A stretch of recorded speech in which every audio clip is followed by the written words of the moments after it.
Madame, Monsieur, bonjour, nouvelle journée, nouveau JT et on découvre tout de suite les titres de ce jeudi 19 mai. Exploitants agricoles, revenus de solidarité active et démarchage téléphonique. Les exploitants agricoles qui utilisent du carburant pour les besoins de leur activité professionnelle peuvent se faire rembourser une partie des taxes perçues sur les dépenses de carburant consommées par leurs véhicules agricoles qu'ils ont engagés au cours de l'année précédente. Le remboursement partiel concerne la taxe intérieure de consommation sur les achats de gazole non routier et de fioul lourd et la taxe intérieure sur la consommation de gaz naturel. Les montants du remboursement partiel des taxes perçues sur les quantités de carburant réellement achetées sont modifiés chaque année. Ainsi, depuis le 2 mai 2016 et jusqu'au 31 décembre 2018, les agriculteurs peuvent demander le remboursement partiel de leurs dépenses de carburant pour 2015. La demande de remboursement est effectuée à l'aide du formulaire CERFA 14 902, papier ou électronique, disponible sur le site internet du ministère de l'Agriculture. Cependant, si la demande est supérieure à 500 €, celle-ci doit être effectuée obligatoirement en ligne pour les exploitants installés dans certains départements.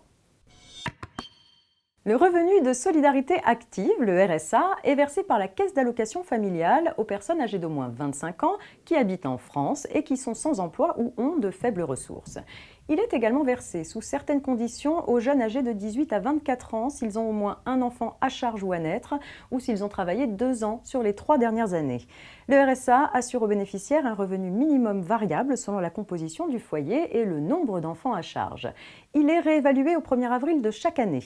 Ainsi, pour les allocations versées depuis le 1er avril 2016, le montant forfaitaire du RSA pour un allocataire seul est fixé à 524,68 € par mois et à 673,75 € par mois pour un allocataire isolé assumant seul la charge d'enfants ou les femmes enceintes isolées.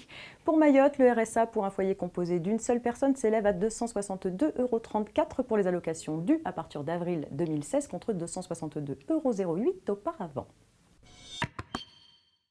Et on termine avec cette nouvelle. À partir du 1er juin 2016, le consommateur qui ne souhaite pas être prospecté par téléphone pourra s'inscrire gratuitement sur la nouvelle liste d'opposition au démarchage téléphonique.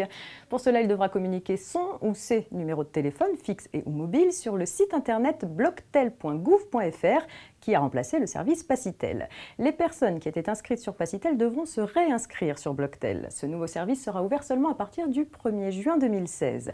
Ensuite, le consommateur recevra un récépissé précisant la date à laquelle son inscription sera effective. L'inscription se fera au maximum 30 jours après la délivrance du récépissé. Le récépissé indiquera également la durée d'inscription sur cette liste d'opposition, à savoir 3 ans.